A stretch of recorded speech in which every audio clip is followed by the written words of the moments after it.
You have been there. You are standing in the middle of your kitchen, or sitting in your car, or lying awake at 3 o'clock a.m. And you send a thought out into the dark. You ask. Maybe you even beg for a sign. You just want to know that you are on the right track. You want to know that your pain has a purpose, that your confusion has a solution, or that you aren't just shouting into an empty void. You wait for the clouds to part. You wait for a booming voice, and you get silence. It feels isolating. It feels like everyone else on the internet is constantly having these magical, synchronized moments with the universe, and you are just getting static. But here is the truth. The universe is not ignoring you. The problem isn't the signal.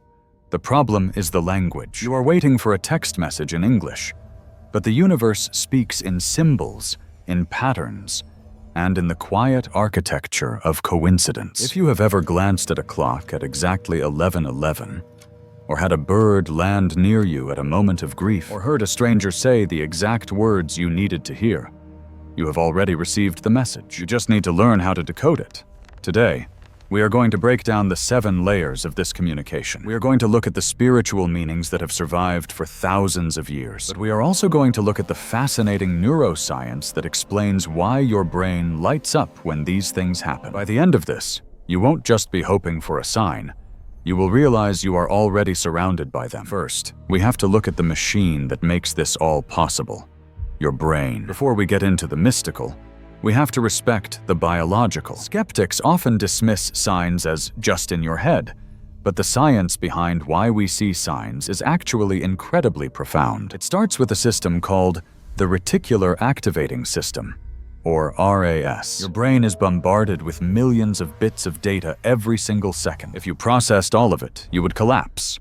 So the RAS acts as a bouncer. It filters out the noise and only lets in what it thinks is important to you. This creates what psychologists call the frequency illusion, or the Baader-Meinhof phenomenon. You decide you want to buy a red Jeep, and suddenly the highway is swarming with red Jeeps. They didn't magically appear.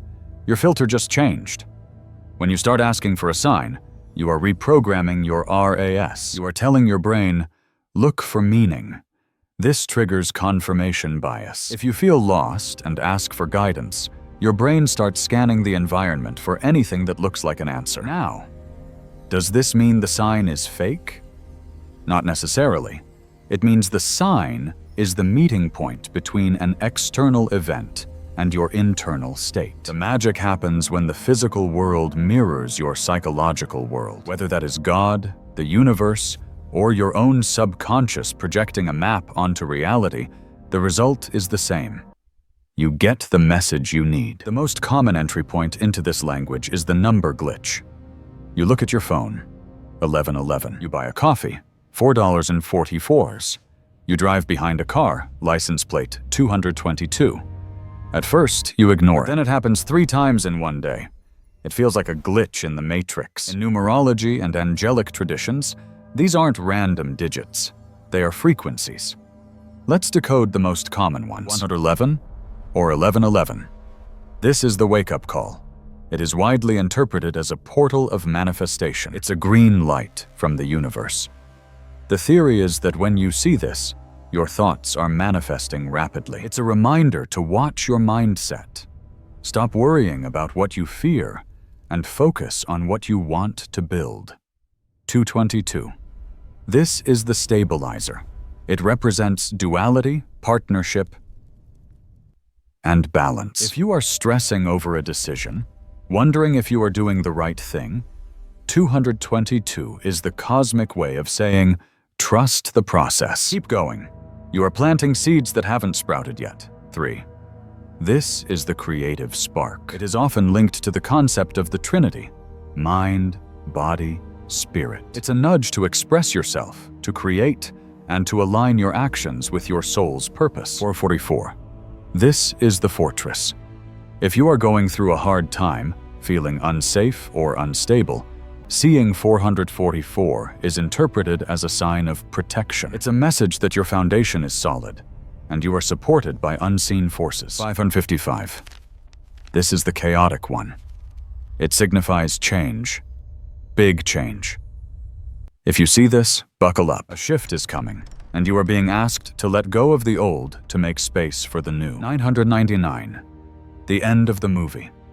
This represents completion. A chapter of your life is closing. It's time to wrap things up and prepare for a new cycle. When you see these numbers, don't just say, "Cool, 1111. Stop. Ask yourself, what was I thinking about 10 seconds ago? The number is just the notification bell.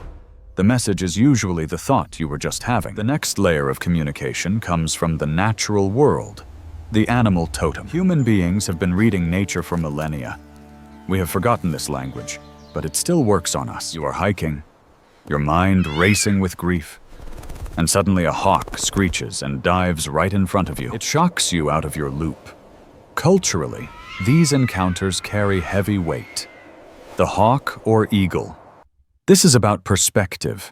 They fly high. If you see one, the message is to detach from the petty details of your drama and look at the big picture. Stop looking at the ground. The butterfly. This is the universal symbol of transformation. But remember, a butterfly only exists because a caterpillar completely dissolved itself. Seeing one is a reminder that beauty often requires a painful ego death first. Often feared. But spiritually, she is the weaver. She creates her own world from within herself. Seeing a spider can be a prompt to realize that you are the creator of your own web of reality. Softness. Intuition. Grace. It's a reminder that you don't always have to fight.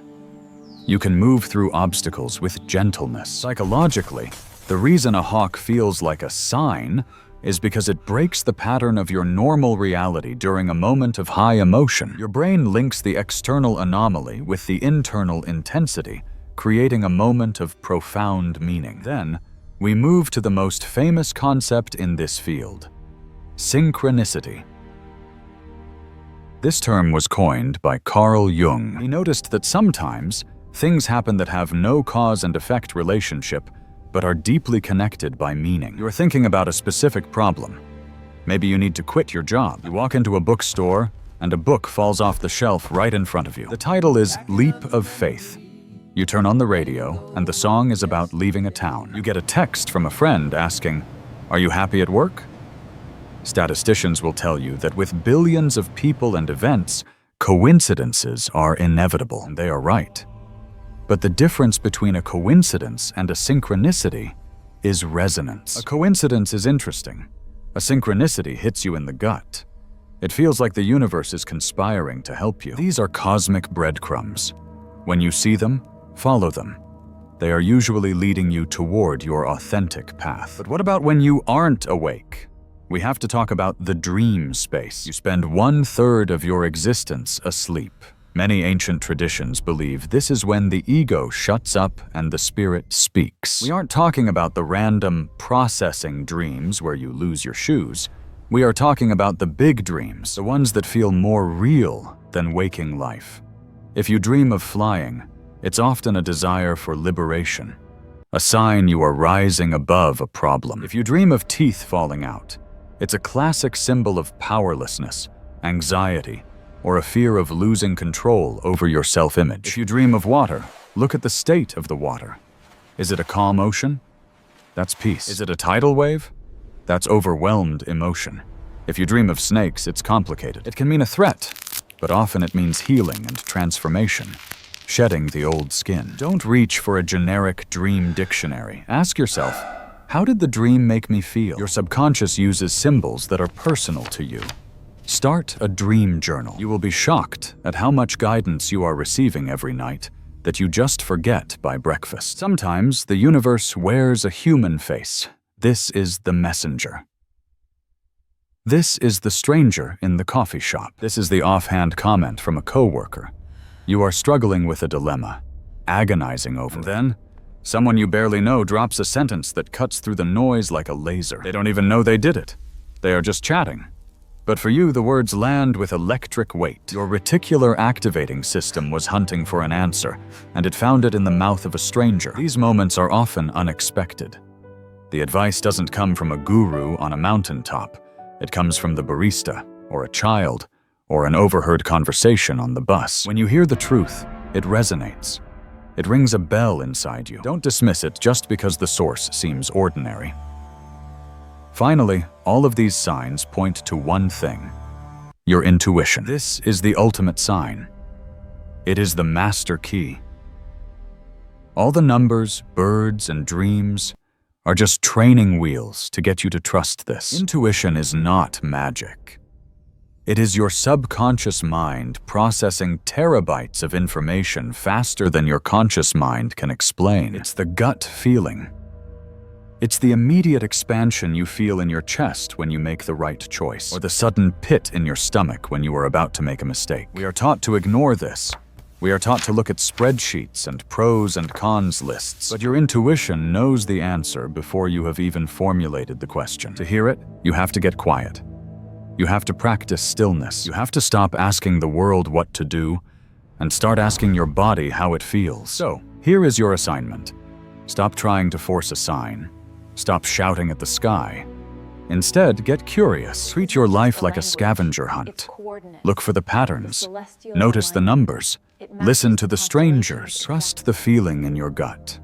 The universe is not silent.